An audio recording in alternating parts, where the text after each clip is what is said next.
Selamat sore sahabat kebenaran dimanapun Anda berada. Berjumpa kembali bersama kami di dalam program Belilah Kebenaran dan Jangan Menjualnya. Bersama saya Darmawan Sadaki yang akan menemani Anda selama 1 jam ke depan. Dan bersama saya juga ada narasumber kita, yaitu Dr. Suhento Liau. Selamat sore Dr. Suhento Liau. Ya, selamat sore Saudara Darmawan. Ya, bagaimana kabar Anda di sore hari? Baik, puji Tuhan. Ya, puji Tuhan atas penyertaan Tuhan dalam kehidupan kita. Bagi sahabat kebenaran, kami juga mengharapkan dalam studio Anda dalam keadaan sehat selalu.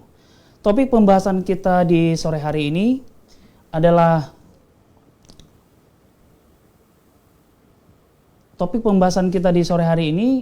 yaitu misteri zaman ini bagi nabi-nabi PL. Ya. Bagi Bapak Ibu Saudara atau sahabat kebenaran yang memiliki pertanyaan, Anda dapat langsung berkomentar atau langsung menghubungi kami melalui nomor WA call kami yaitu nomor 081192222313, atau Anda langsung saja bertanya melalui kolom komentar Facebook Live pada saat ini. Baik, untuk menghemat waktu, langsung saja saya serahkan kepada narasumber kita untuk menjelaskan topik pembahasan kita di sore hari ini. Baik, kepada Dr. Suhento Liau, saya persilakan. Oke, jadi pemirsa sekalian, dimanapun Anda berada, banyak orang tanya tentang masalah perjanjian lama tentang zaman kita ini. Mengapa terlihat seperti kosong begitu ya?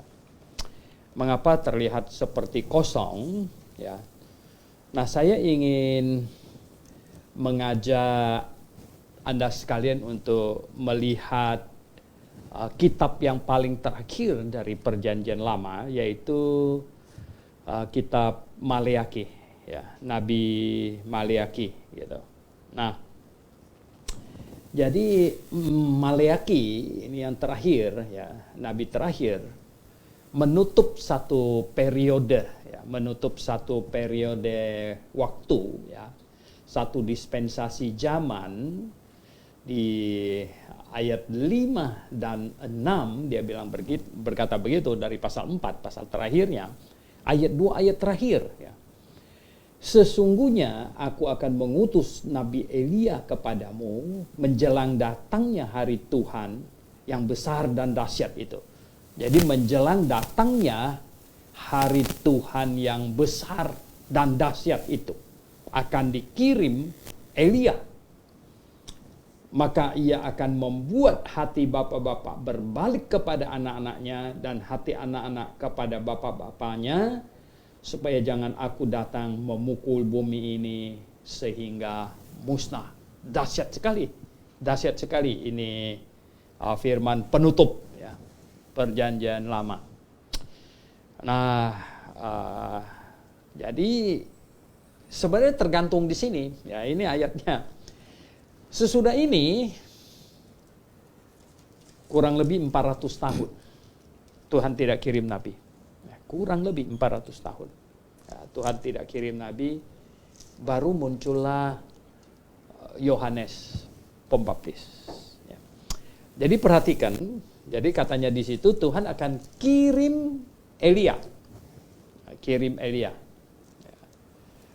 Dan kemudian muncul Yohanes ya.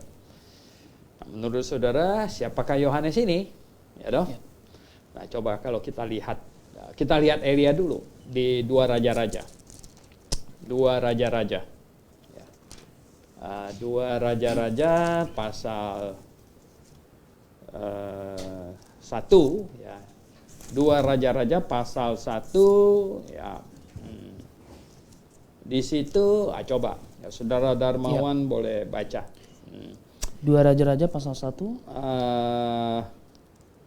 Mungkin lebih baik kita baca dari ayat 5 sampai ayat 8. Baik, demikian firman Tuhan. Sesudah utusan-utusan itu kembali kepada raja, berkatalah ia kepada mereka, "Mengapa kamu kembali?"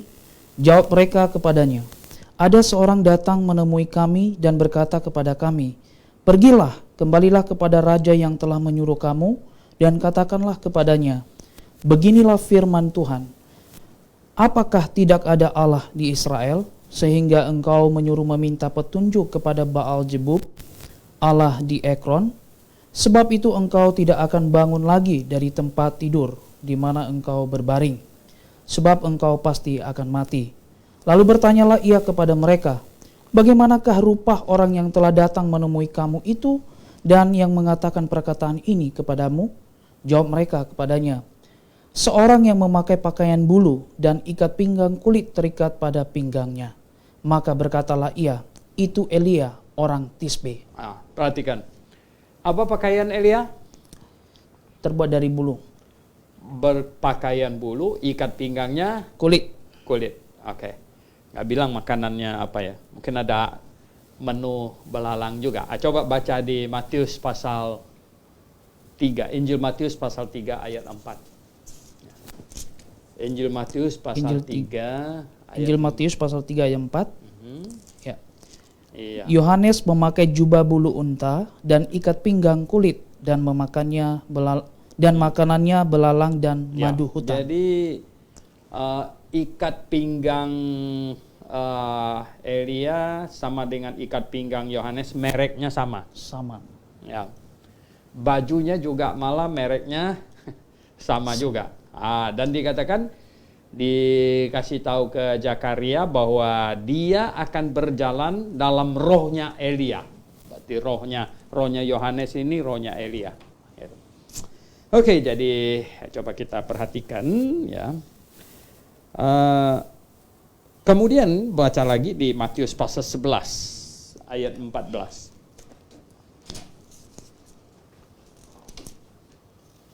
Matius pasal 11 ayat 14. Ya. Matius pasal 11 ayat 14. Dan jika kamu mau menerimanya, ialah Elia yang akan datang itu. Jadi Tuhan Yesus mengkonfirmasi Maliki pasal berapa tadi? Pasal 4. Pasal 4 ayat 5. Bahwa akan kirim Elia, dan Tuhan Yesus bilang dia sudah datang. Dia adalah Yohanes ini adalah dia. Jadi ya. Nah, jadi 400 tahun sekitar ya, 400 tahun. Ini Maleaki nih, ya. Maleaki kurang lebih 400 tahun. Kasih tahu bahwa akan datang hari yang dahsyat, hari Jehovah yang amat dahsyat. Ini kedatangan Sang Jehovah. Dan didahului dengan kedatangan Elia, katanya. Begitu. Kedatangan Elia. Dan kemudian Yohanes datang. Nah, dan dikatakan rohnya adalah roh Elia. Bahkan bajunya juga. Bahkan ikat pinggangnya juga. Nah, kemudian dia datang. Nah, jadi gini, kalau bangsa Yahudi menerimanya, maka dia Elia, kata Tuhan Yesus. Nah, yang sangat penting di dalam Matius pasal 11 tadi, ya, ayat 14, ada kata apa di situ? Yang paling sangat penting sekali adalah jika. Matius pasal 11 ayat 14, di situ ada kata apa? Jika kamu mau menerimanya, ialah Elia yang akan. Jikalau kamu mau menerimanya, jika kamu mau menerima. Bahasa Yunaninya ei, ya, ei, gitu. Ya, ini ei. Jika kamu mau menerimanya, dia Elia. Nah, ini kata jika ini sangat penting, walaupun dia kecil. Ya. Kita tahu bahasa kalau jika itu bagaimana? Nah, jika kita bilang begini aja. Ya. Jika ya sebelum hari Minggu depan terjadi gempa bumi, kita pelajaran ini nggak ada lagi. Kalau terjadi gempa bumi. Jika tidak, kita terus. Jadi jikanya penting. Ya. Walaupun cuma satu kata, jika penting. Ya. Orang bilang, jika kau datang jemput saya ikut. Jikalau tidak, saya nggak ikut. Ini jikanya sangat penting. Sangat penting. Jikanya. Berarti jika itu, kata jika itu, ya, itu menciptakan kemungkinan. Ya. Menciptakan kemungkinan. Ini ya. Ada jika ini menciptakan kemungkinan. Ini sangat dahsyat ini sebenarnya. Wah, kenapa Tuhan membuka ini? Membuka seolah-olah ada kemungkinan ini dan ada kemungkinan itu. Mengapa Tuhan membuka itu demikian? Jawabannya karena Allah menciptakan manusia yang berakal budi dan berkehendak bebas. Ya. Jadi Allah ciptakan manusia yang berakal budi dan berkehendak bebas. Sehingga ada jika. Nah katanya jika bangsa Yahudi mau menerimanya, dia adalah Elia. Yohanes. Tetapi karena menolaknya, ya udah dia disebut Yohanes saja gitu. Nah, jadi gini. Mengapa zaman kita ini sekarang ini di luar nubuatan nabi perjanjian lama, contohnya Daniel. Kalau kita baca di kitab Daniel pasal 9 ya. Itu sampai di ayat 25, 26, 27 dari kitab Daniel, itu timingnya itu adalah sampai ke tribulation, ya. Kenapa cuma sampai di situ gitu? Ya. Nah, itu adalah sebenarnya perubahan zaman ini sangat tergantung kepada bangsa Yahudi menerima atau menolak misi ya, Elia dan Yehova. Sebenarnya di situ. Jadi gini, kalau bangsa Yahudi menerima Elia, dia diterima, ya, maka apakah Tuhan Yesus tetap akan disalibkan sesuai dengan nubuatan? Nah, ini nubuatannya sampai penyaliban Yesus Kristus sudah. Itu di dalam Yesaya pasal yang ke-53. Tetap dia akan disalibkan. Nah, cuman kalau bangsa Yahudi menerima Yohanes, menerima Elia, dan menerima Yesus Kristus, Yehova, maka yang menyalibkan Yesus Kristus itu pasti bangsa Roma. Mengapa? Karena bangsa Roma akan melihat bahwa itu pemberontakan. Herodes tidak bisa terima bahwa Yesus akan menggantikannya. Ya, dengan dukungan Roma, maka Yesus akan ditangkap dan disalibkan. Pasti. Ya. Dan kemudian Yesus Kristus akan ya mati, kemudian tetap 3 hari kemudian dia akan bangkit, ya toh. Dan bangsa Yahudi yang menerimanya akan dilindas habis, terjadilah masa tribulation 7 tahun yang dinubuatkan di dalam kitab Daniel itu. Begitu. Nah, jadi betapa itu sangat penting. Berarti setelah masuk tribulation selama 7 tahun, dan Tuhan akan datang, kerajaan Daud berdiri. Yang selama 1000 tahun penuh damai sejahtera. Sebenarnya itu dinanti-nantikan oleh bangsa Yahudi. Nah, coba kita lihat lagi di Kisah Rasul pasal 1. Kisah Rasul pasal 1 baca dari ayat 6. Ya. Kisah Rasul pasal 1 baca dari ayat ke-6. Kisah Rasul pasal 1 ayat yang ke-6. Maka bertanyalah mereka yang berkumpul di situ, Tuhan, maukah engkau pada masa ini memulihkan kerajaan bagi Israel? Maukah engkau pada masa ini memulihkan kerajaan bagi Israel? Mereka merujuk ke kerajaan yang dinubuatkan di perjanjian lama itu. Maukah? Apa jawab Tuhan Yesus? Katanya, engkau tidak perlu mengetahui masa dan waktu yang ditetapkan Bapa sendiri menurut kuasa-Nya. Engkau tidak perlu mengetahui masa dan waktu yang ditetapkan Bapa. Berarti ditetapkan itu memang harus terjadi, cuman masa dan waktunya nggak usah tahu. Ya. Nah, akhirnya ya kita berkata demikian. Dari Alkitab kita dapatkan bahwa, nah, karena bangsa Yahudi menolak, karena bangsa Yahudi menolak, ya, maka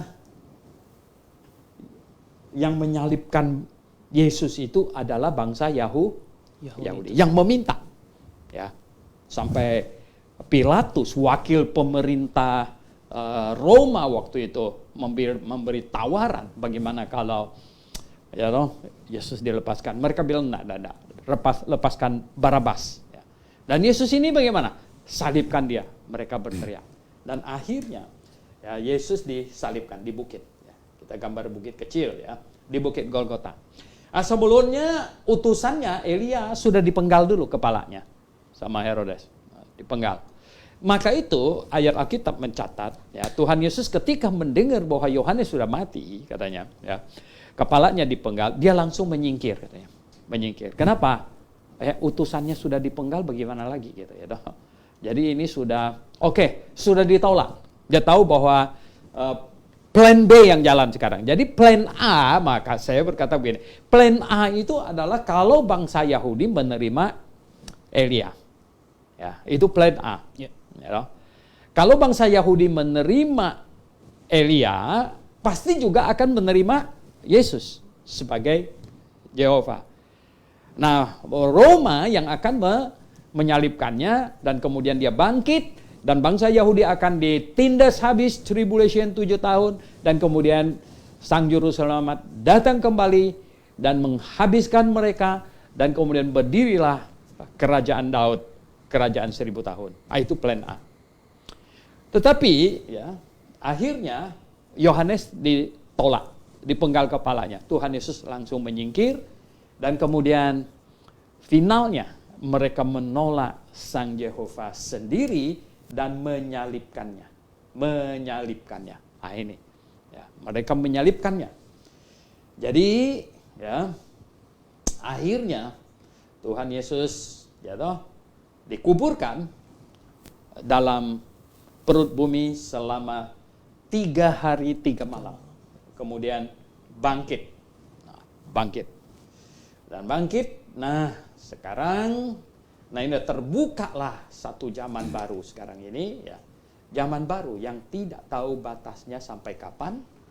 Nah, ini adalah zaman baru, ya, zaman di mana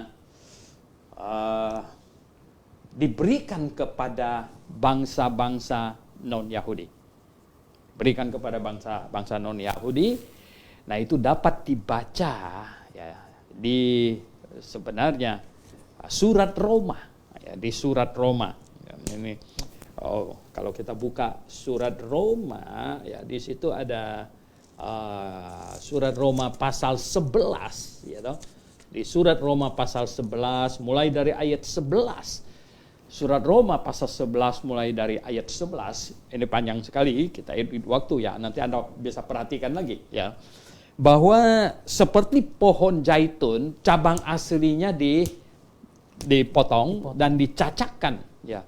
Cabang zaitun liar gitu. Jadi bangsa-bangsa non-Yahudi itu diumpamakan cabang zaitun liar, itu dicacakkan ya toh.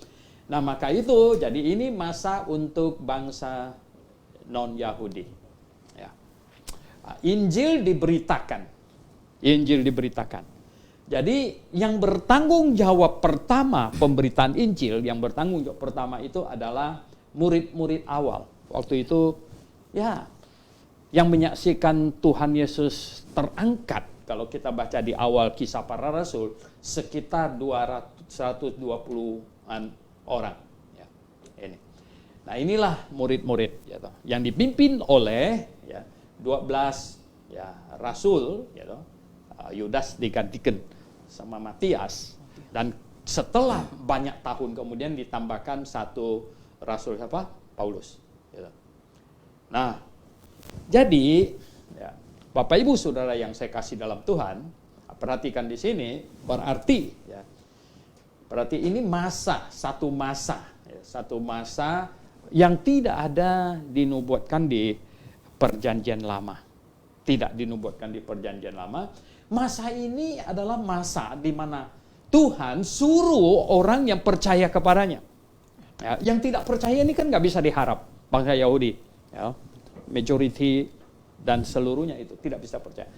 Dan yang percaya kepadanya, ini yang menerima mandat, ya, dan mereka ini disebut eklesia, ya, eklesia.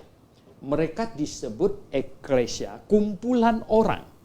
Dan biarlah mereka mengajar orang dan kemudian mengajar, memuridkan kembali orang untuk supaya menerima pemberitaan Injil. Ya, ini pemberitaan Injil. Injil itu apa? Kabar baik. Kabar baik apa? Manusia tidak mungkin bisa masuk surga karena Allah Maha Kudus, surga Maha Kudus. Manusia berdosa setitik saja sudah tidak mungkin masuk surga. Ya, bukan karena Allah jahat, itu sifatnya. Gitu.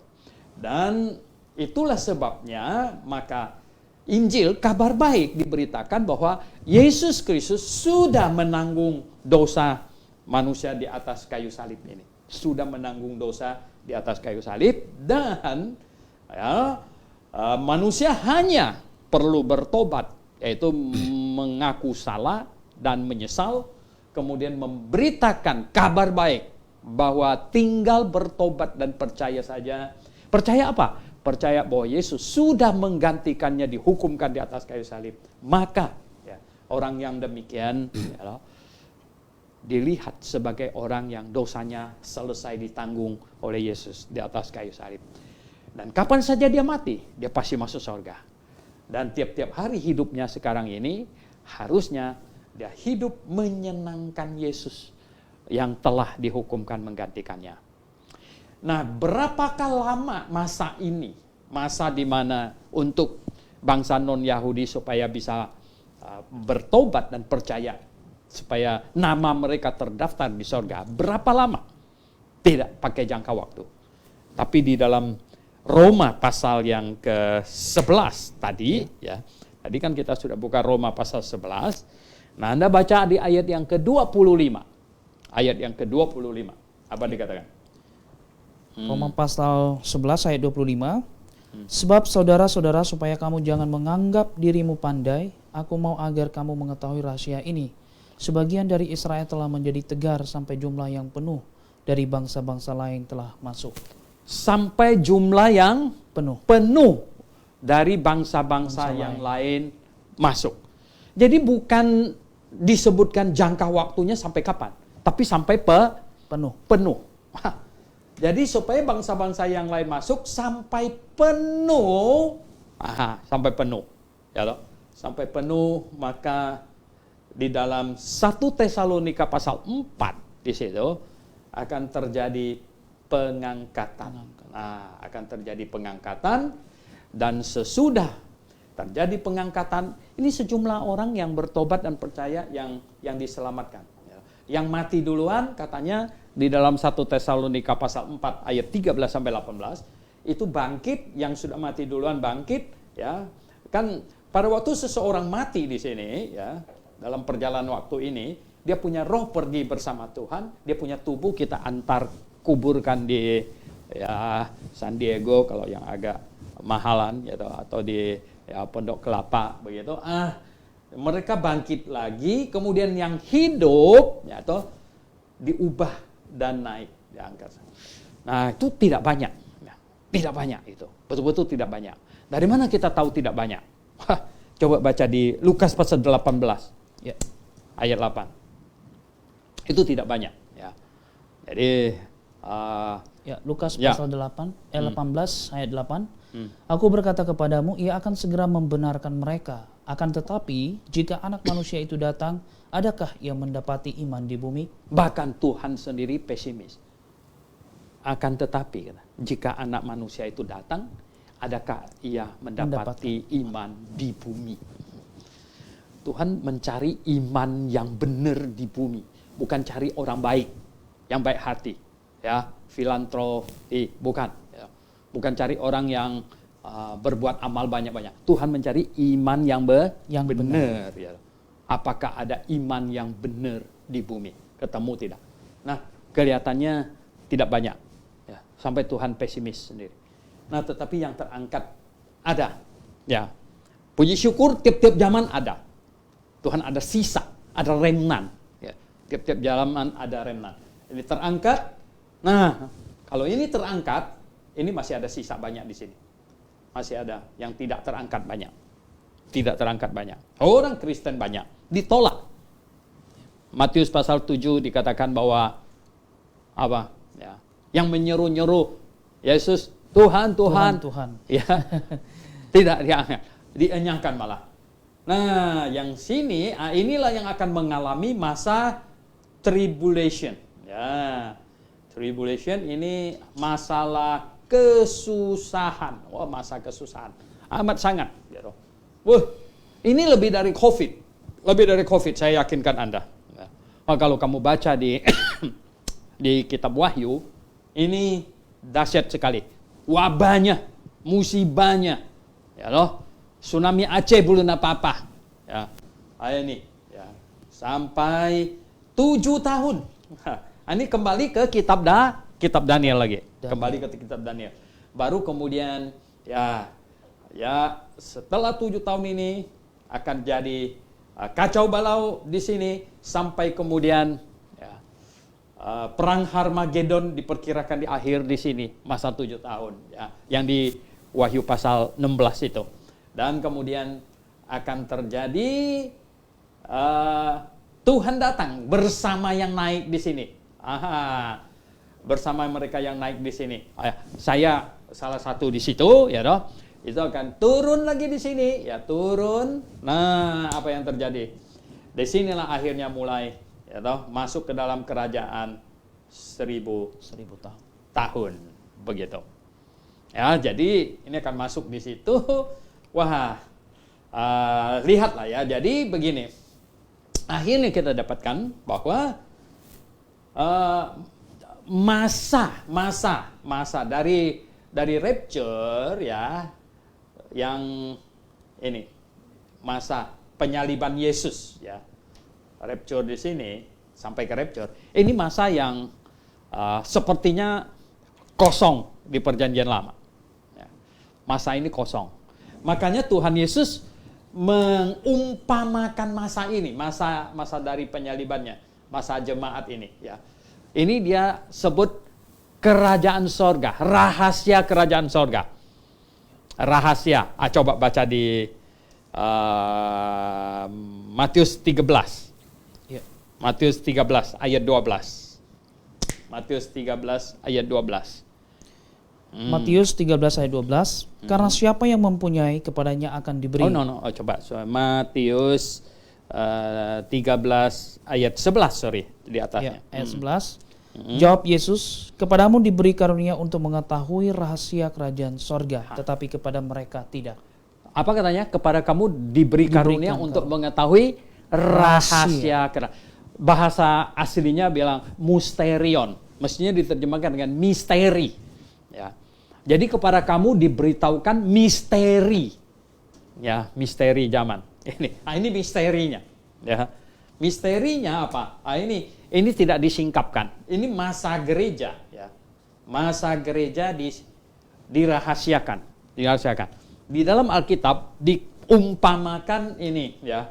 Ini kerajaan sorga. Banyak perumpamaan tentang kerajaan sorga. Nah, Tuhan kasih tahu di sini. Sebenarnya yang dimaksud dengan perumpamaan kerajaan sorga itu adalah apa? Misterinya. Nah, misterinya itu apa? Misterinya itu sebenarnya gereja ini. Ya. Misterinya. Oke, ya jadi sekarang ya mungkin saya tahu ya, pasti ada banyak pertanyaan. Oke, kita seperti di kelas saja gitu, seperti di kelas ya, buka pertanyaan seperti di kelas, ya loh, supaya Anda bisa mengerti. Ya. Nah, apa yang menyebabkan ini? Kata jika itu Tuhan sengaja pasang di situ. Oke, coba kita apakah sudah ada pertanyaan atau bagaimana? Begitu? Kita Iya, coba. Silakan. Baik, sahabat kebenaran, saat ini kita baik. masuk pada pertanyaan ya. Iya. Namun sebelum kita masuk pada pertanyaan, ya kita akan tetaplah bersama kami ya, sahabat kebenaran, setelah jeda berikut ini.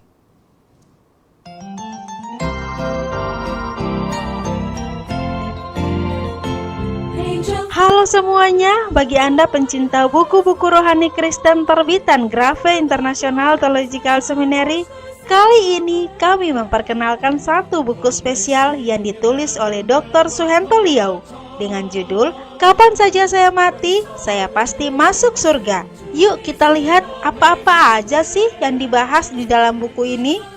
Amsal Salomo mengatakan ada jalan disangka orang lurus, tapi ujungnya menuju maut.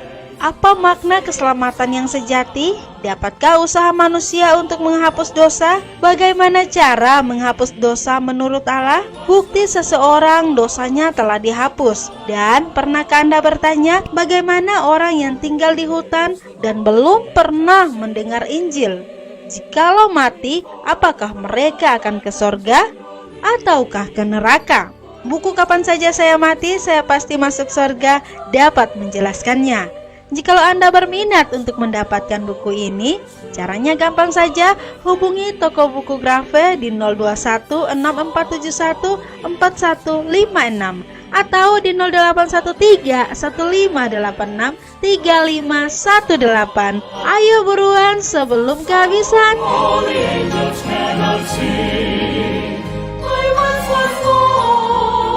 Amazing grace, but now I found, now I found.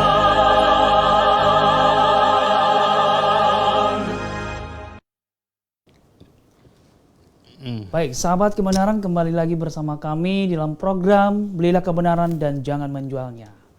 Pada saat ini kita akan masuk pada acara tanya jawab. Namun sebelum itu, bagi sahabat kebenaran yang memiliki pertanyaan, Anda dapat langsung bertanya pada kami melalui komentar yang terdapat di dalam Facebook Live pada saat ini atau melalui WA call kami yaitu 081192222313. Baik, untuk menghemat waktu kita langsung saja pada sesi pertanyaan saat ini. Baik, pertanyaan yang pertama yaitu dari Pak Tobito Obi. Ya, selamat sore Pak Suhento, Maranatha. Ya. Maranatha. Ya, pertanyaannya adalah apakah Elia benar-benar Yohanes secara literal? Ya. Apakah berarti Yohanes adalah reinkarnasi Elia karena Yohanes lahir dari kandungan? Oke. Ya. Perhatikan. Kata re itu berarti ulang. Ulang. Oke. Sebenarnya Tuhan tidak pernah janji ya, bahwa tiap-tiap manusia nanti ada reinkarnasi seperti ya, yang diajarkan oleh agama tertentu.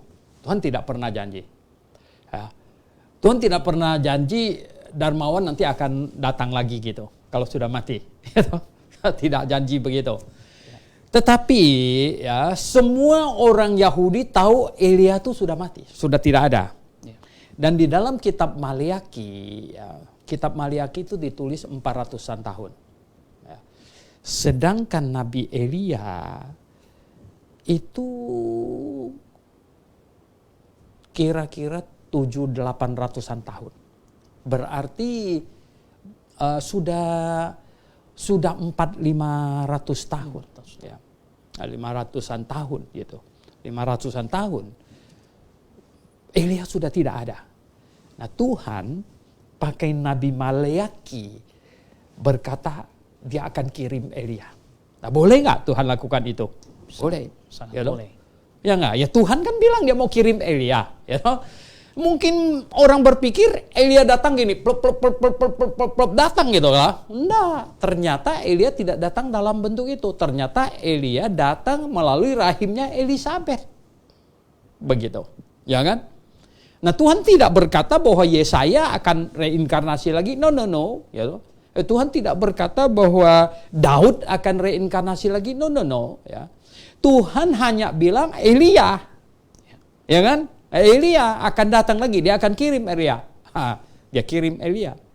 Gitu. Dan tidak ada orang lain lagi. Cuman Elia. Ya, begitu. Makanya tidak benar kalau Anda lalu atau kita lalu mengajarkan bahwa ada peristiwa reinkarnasi. No. Cuma satu yang dikatakan bahwa dia akan kirim, dia datang lagi.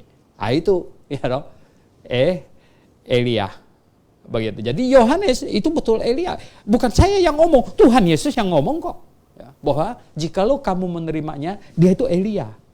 Dan kita sudah cek loh, sampai bajunya, ikat pinggangnya, rohnya sama.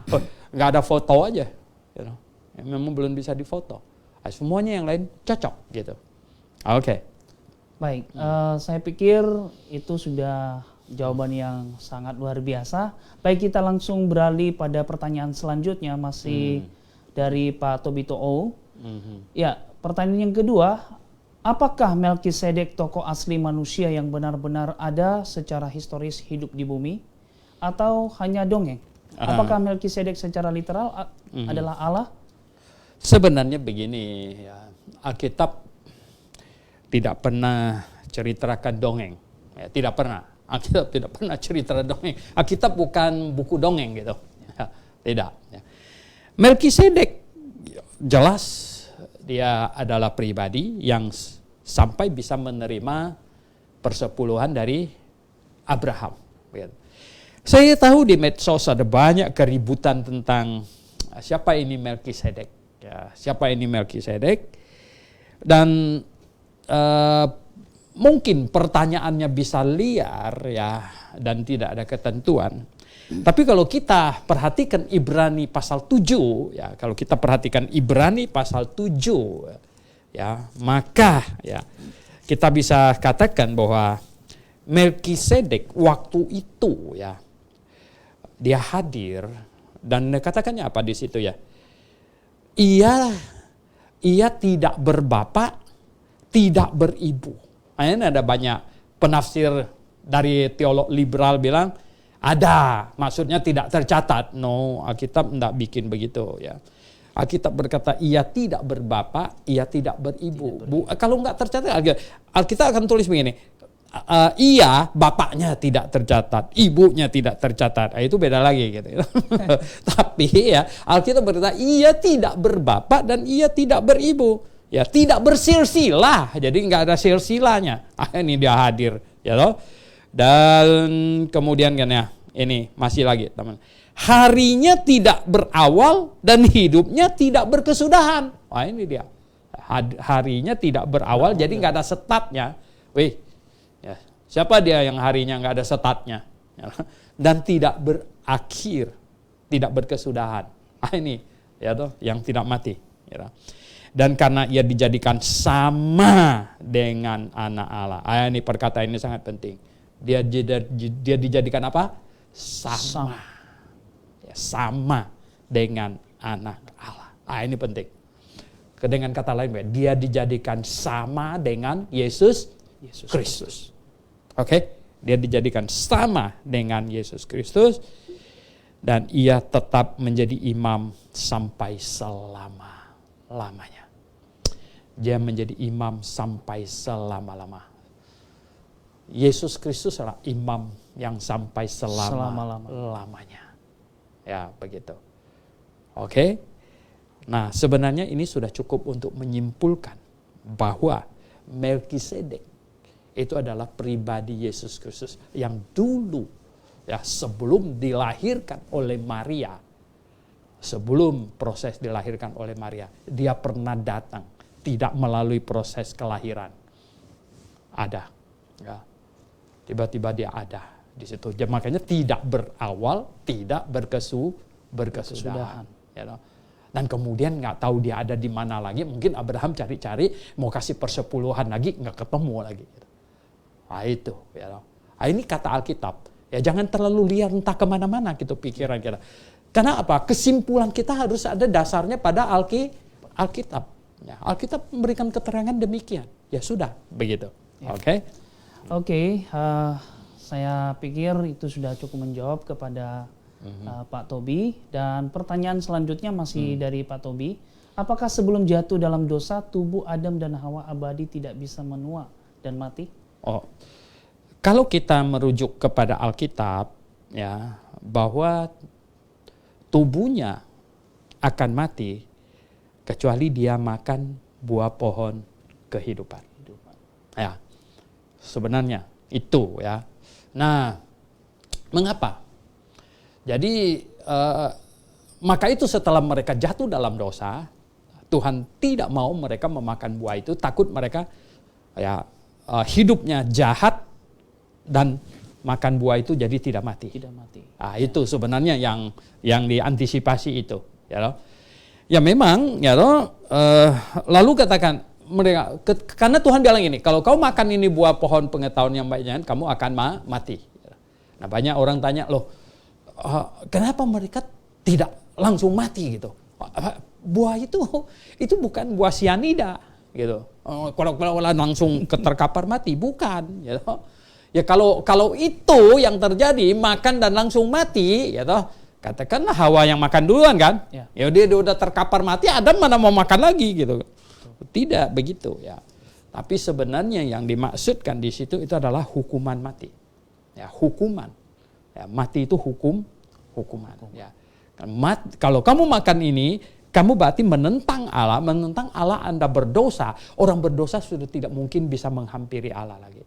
Nah ini ya. Kalau tidak bisa menghampiri Allah, tidak bisa pergi ke surga, ke tempat Allah, di mana tempatnya? Tempatnya adalah pergi ke tempat iblis yang Allah siapkan untuk iblis. Ya, tempat itu. Di dalam Matius pasal 25, ya di situ ada dikatakan ada tempat yang disiapkan untuk iblis. Karena kamu dengar dia, lebih percaya dia, pergi ke tempatnya. Begitu. Ya. Oke, Pak Tobi saya pikir sudah cukup menjawab sekali ya. Baik, saat ini kita beralih ke pertanyaan yang lain dari Pak Imade Sulandinata. Ya. Apa yang dimaksud Maleakhi pasal 4 ayat 6? Ya, apakah sudah terjadi atau kapan akan terjadi? Coba kita lihat. Maleakhi pasal 4 ayat ke-6 itu ayat yang penghabisan. Itu hanya 6 ayat saja. Maka ia akan, katanya. Coba baca. Ya. Maleakhi pasal 4 ayat 6. Maka ia akan membuat hati bapa-bapa berbalik kepada anak-anaknya dan hati anak-anak kepada bapa-bapanya supaya jangan aku datang memukul bumi sehingga musnah. Ya. Siapa yang melakukan itu katanya? Elia. Ya. Ya memang Elia berkhotbah ya. Dan ada bapak-bapak yang berhasil diyakinkan berbalik. Ada, ya sejumlah orang yang datang berbondong-bondong minta supaya dibaptis di Sungai Yordan. Itu dia. Tapi kan tidak dikatakan semua, ya. Jadi membuat hati bapak-bapak lebih dari satu. Plural. Ya, hati bapak-bapak berbalik kepada anak-anaknya dan hati anak-anak kepada bapak-bapaknya. Jadi ya artinya begini. Ada terjadi kebaikan. Ada terjadi pertobatan gitu. Ada memang ya. Yohanes datang, dia berseru, khotbahnya keras sekali, ya. Siapkan kapak di bawah pohon, ya. Tinggal ditebang dan ada banyak yang bertobat, ya. Begitu. Itu memang sudah terjadi. Ya cuma tidak semua gitu. Kalau semua yang bertobat, ya udah langsung. Ya mereka berarti akan sambut dia. Mereka sambut dia, itu plan A yang jadi. Mereka sambut dia karena dia utusan Yesus, utusan Allah sendiri, pasti menyambut Allah juga. Ya, menyambut Yehova. Dan pasti ya kalau menyambut Yohanes, menyambut Yehova, yang kebakaran jenggot duluan Herodes. Marah besar. Waktu bayi saja dia mau dibunuh toh. Itu marah besar, di BF sama Roma, tangkap, sikat habis begitu. Itu. Oke. Kita langsung saja. Pertanyaan yang keempat dari Pak Tobito.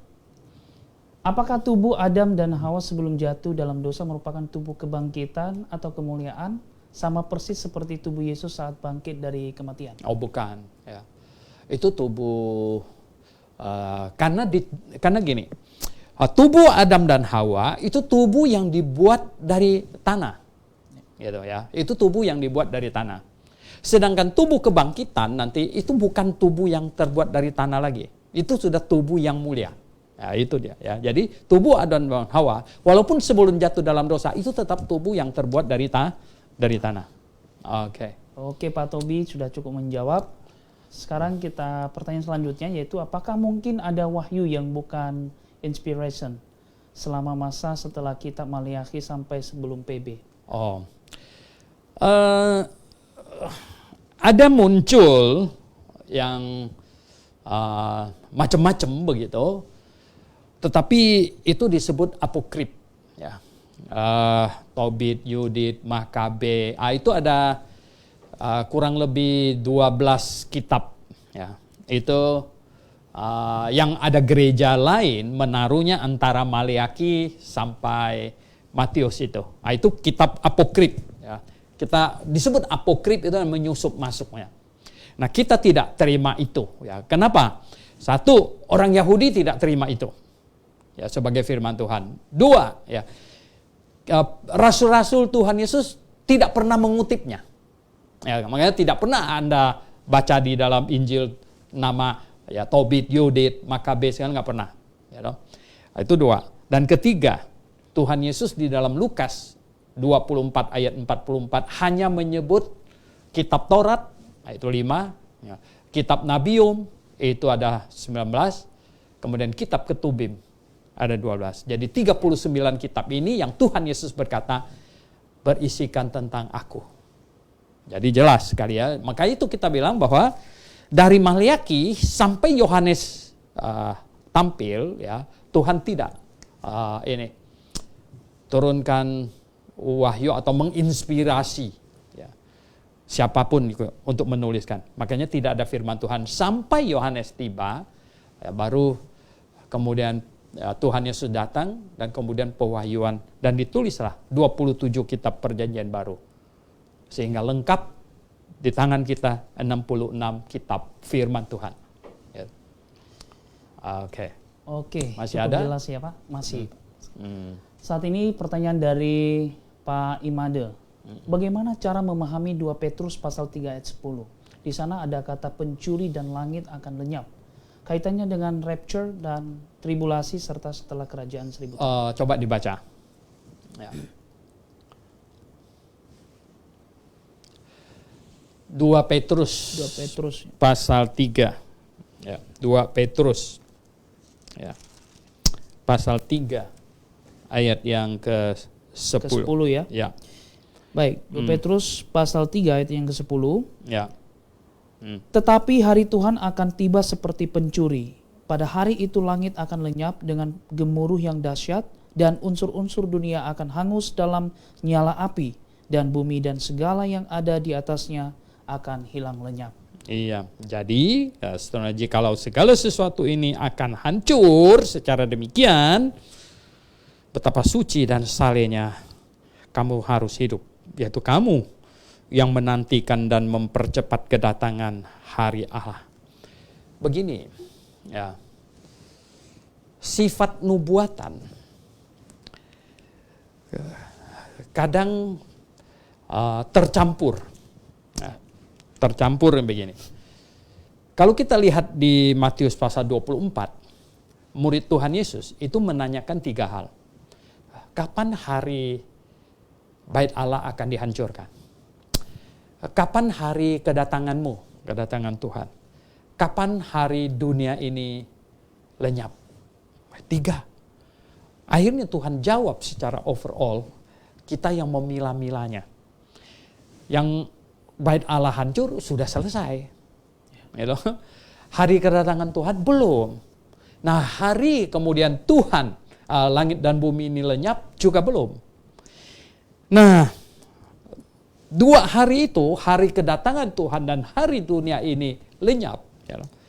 Hari kedatangan Tuhan saja, kedatangan Tuhan, itu di dalam Alkitab, nubuatan tentang hari kedatangan Tuhan ini, ada yang bagian yang mengajarkan Tuhan datang seperti pencuri. Selain di sini, di 2 Tesalonika juga dikatakan datang sebagai pencuri.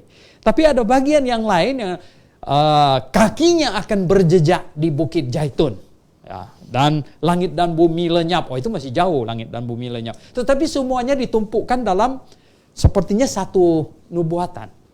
Nah, kita yang kemudian harus bisa memilahnya dengan benar, sesuai dengan di dalam 2 Timotius, ya, dikatakan janganlah engkau malu, ya, engkau harus menjadi orang yang dapat, ya, sebenarnya memilah Alkitab dengan benar, gitu, ya. Ya, seperti Rasul Paulus memotong kulit ya, bikin tenda, motongnya harus benar gitu. Kalau nggak benar nanti rusak gitu.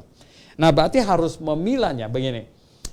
Kedatangan Tuhan Yesus yang kedua kali, katanya, yang datang kedua kali itu untuk menjemput kita, ada yang ini katanya, seperti pencuri, ya, seperti pencuri.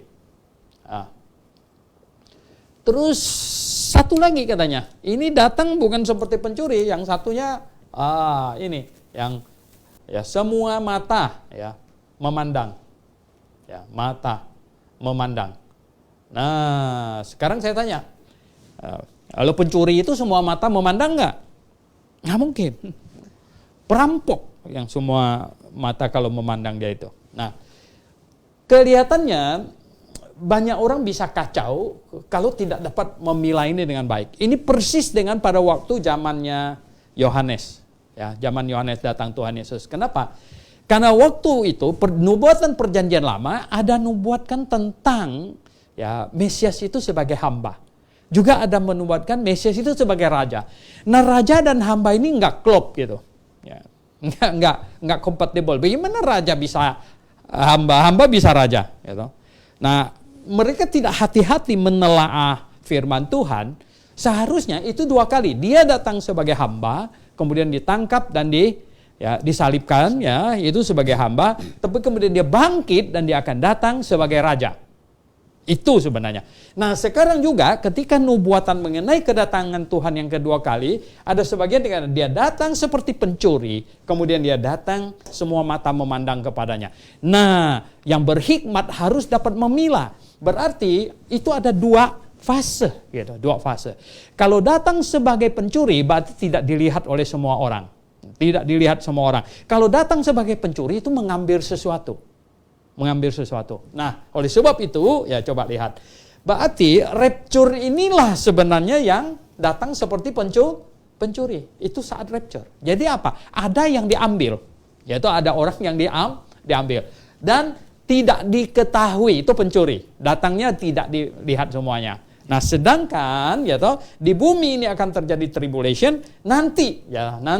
Nah, datang lagi, ini yang sebenarnya ini yang semua mata memandang kepadanya, kakinya berjejak di Bukit Zaitun, ya. Bukit Zaitun akan terbelah jadi dua.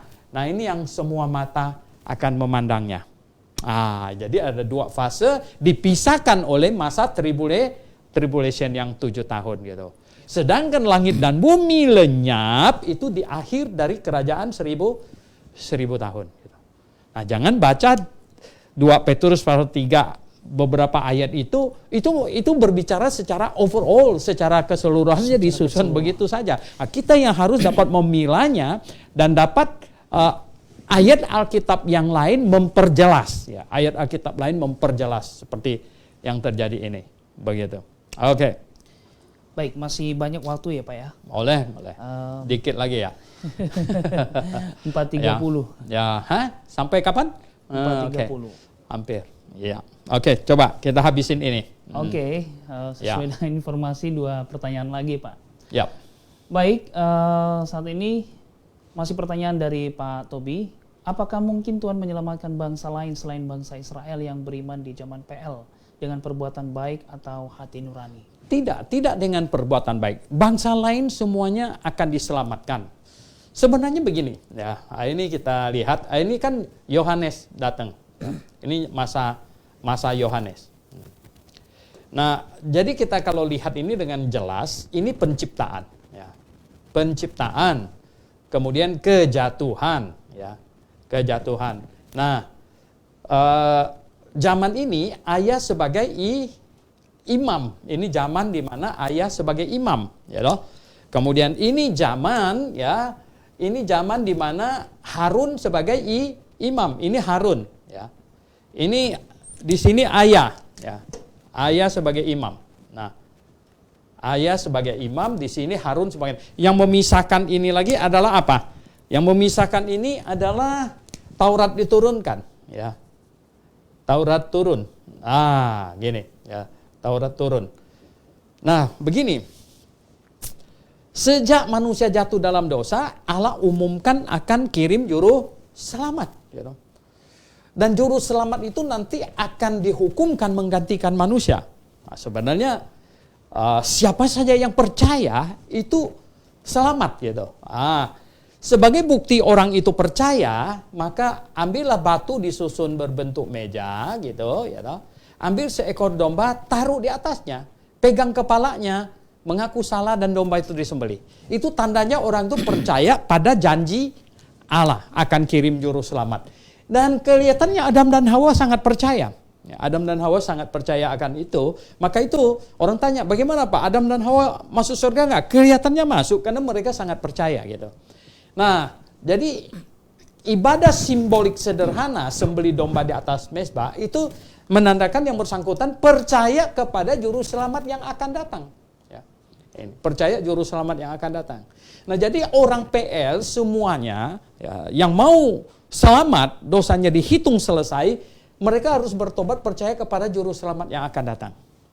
Nah, waktu itu dari Adam kejatuhan sampai Taurat diturunkan, ayah bertanggung jawab untuk menceritakan atau untuk menyampaikan kebenaran yang sangat sederhana ini kepada anak cucunya. Apa saja? Ya kasih tahu bahwa kita memang berdosa, ngaku saja sudah salah, dan kemudian menyesal, dan percaya bahwa Allah akan kirim juru selamat. Cukup. Juru selamat itu siapa? Belum, masih jauh, gitu ya. Nah, akan kirim juru selamat. Nah, kemudian hukum Taurat diturunkan. Di sini Harun sebagai imam, bangsa Yahudi bertanggung jawab untuk memberitakan kepada bangsa yang lain sekarang. Ibadah simboliknya dibikin lebih sempurna, ya toh. Awalnya pakai tenda, kemudian pakai gedung bait Allah, ya toh, dan ibadah simboliknya lebih lengkap lagi. Ada bangsa-bangsa lain yang selamat, ya. Ada banyak bangsa yang lain yang selamat, ya. Sampai kepada zaman Tuhan Yesus saja kita tahu beberapa. Cornelius itu bukan orang Yahudi, ya. Dia itu komandan Kodab waktu itu, pangkatnya besar itu, ya. Karena dia tinggal di Kaisaria, itu dia komandan militer yang wilayah provinsi, ya, Kaisaria. Oh, itu kalau sekarang Indonesia, ya nggak, yang membawain pasukan satu provinsi kan Kodam. Nah, jadi ini komandan Kodam itu Cornelius. Dia bukan orang Yahudi, karena orang Yahudi nggak mungkin bisa sampai pangkat begitu. Ya, dia orang Roma, tapi dia percaya. Sida-sida dari Ethiopia. Anda tahu dari Ethiopia sampai Yerusalem berapa jauh? 4.194 km menurut Google Map. Ya. Itu lebih dari setengah tahun itu jalannya sampai ke Yerusalem. Nah, mengapa mereka ini? Ini orang-orang non-Yahudi di Perjanjian Lama yang percaya, ya, kepada Allah Jehovah, ya, yang percaya bahwa ini di sini ada Allah yang benar. Anda tahu nggak? Kasusnya Sadrak Mesakh Abednego, ya, Sadrak Mesakh Abednego di Babylon itu sudah mendunia kemana-mana, gitu loh, ya. Itu sudah diketahui oleh semua orang. Bagaimana ada 3 anak muda orang Yahudi dicemplungkan ke dalam api yang dipanaskan 7 kali dan tidak hangus sehelai rambut pun. Nah, itu sudah dibawa pulang ke wilayah mana-mana gitu ya. Mereka harus percaya di Yerusalem ada Allah yang benar, pencipta langit dan bumi. Mereka banyak yang percaya ke sini gitu. Ya, ini orang-orang yang beriman, orang Perjanjian Lama yang beriman gitu ya. Nah, kalau mereka bingung-bingung, makanya ketika sida-sida sudah datang dari begitu jauh, Tuhan tidak mau dia pulang dengan bingung-bingung, kirim Filipus untuk menjelaskan kepadanya. Oke, baik. Ya, cukup menjawab Pak Tobi. Ini pertanyaan terakhir ya, dari baik. Pak Tobi juga. Apakah berarti tidak mungkin semua orang Israel beriman menerima Yesus sebagai juru selamat di masa PB ini? Karena mereka akan bebal dan ditindas di masa tribulasi. Ya. Ada banyak orang Yahudi yang kemudian bertobat, ada banyak ya. Saya baca banyak riwayat hidup mereka. Ya. Nah, tetapi banyak yang tidak, mayoritas lah, lebih banyak yang tidak percaya. Dan ingat lo, semua rasul juga orang Yahudi. Nah, jadi banyak orang Yahudi yang percaya, tapi mayoritas artinya lebih banyak yang tidak percaya, begitu ya. Kelihatannya ada banyak faktor ya. Mungkin pribadi Yesus yang tidak datang dalam kondisi wah gitu yang hebat gitu ya. Nah, yang di kalender-kalender itu kacau balau punya itu ya. Ada banyak orang Kristen gantung fotonya Robert Powell di ruang tamunya ya, berdoa sama bintang film, itu kacau-kacau itu ya. Semua Yesus tidak ada gambarnya. Orang tak, Pak Suhento, kalau gitu tunjukkan foto Yesus kalau itu bukan. Wah, enggak ada, jangan begitu bodoh ya. Enggak ada foto Tuhan Yesus, tidak ada gambarnya gitu. Karena waktu itu ya Yesus dianggap penjahat oleh orang-orang Yahudi, oleh Roma segala macam. Siapa mau lukis foto penjahat, you know? Sementara murid-muridnya ya enggak, ya mereka lari terbirit-birit, ya toh. Ini nggak tahu kemana sembunyi segala macam. Mana ada pikirin bikin foto dan lain apa, dan lukis segala macam. Nah, lukisan Yesus yang paling awal ya itu adalah sekitar abad keempat, ya 445 gitu. Baru ada lukisan Yesus gitu. Jadi ada banyak faktor membuat orang Yahudi tidak bisa terima Yesus adalah juru selamat. Mereka masih tunggu-tunggu lagi sekarang ini, tunggu-tunggu. Nanti penipu datang. Tuhan Yesus bilang apa? Ya nanti dia datang, kalian akan menerimanya. Itu antikristus gitu, yang akan diterima. Semua kalangan nanti akan terima itu. Oke. Cukup. Baik, berhubung karena waktu kita sudah di penghujung batas ya. Iya. Ya, itu artinya bahwa perjumpaan kita akan segera berakhir. Namun kami ingatkan sekali lagi kepada sahabat kebenaran yang belum dijawab pertanyaannya, karena sangat banyak sekali tadi pertanyaan yang telah terdaftar. Anda dapat atau pertanyaan Anda dapat dijawab melalui WA group yang linknya telah tersedia di kolom komentar dan mungkin bisa ikutin Kamis malam. Ya, Anda juga bisa bergabung dengan kami di hari Kamis malam. Jam 7 malam. Jam 7 malam ya. Dan di dalam grup WA ketika Anda telah bergabung, Anda dapat bebas bertanya. Bebas bertanya apapun itu, nanti ketiga narasumber kita akan menjawabnya sesuka hati Anda bisa. Ya, baik. Saat ini kita akan masuk pada statement penutup oleh pembicara kepada narasumber. Ya, jadi Bapak Ibu Saudara sekalian yang di rumah dimanapun Anda berada, memahami akan hal ini ya, memahami plan A dan plan B, yaitu bahwa kalau Yohanes diterima sebagai Elia ya, sebagaimana Tuhan Yesus katakan, dan menerima Yesus Kristus sebagai Allah Jehovah yang menjadi juru selamat bagi manusia, maka segalanya akan berbeda ya. Sekarang ini berbeda semua. Ada banyak hal sebenarnya yang bisa artinya ini akan menyelesaikan banyak pertanyaan di dalam kitab Perjanjian Lama. Oke, baik. Baik, kepada sahabat kebenaran, demikianlah perjumpaan kita di sore hari ini. Kami mengucapkan kiranya Tuhan Yesus memberkati. Maranatha. Ya.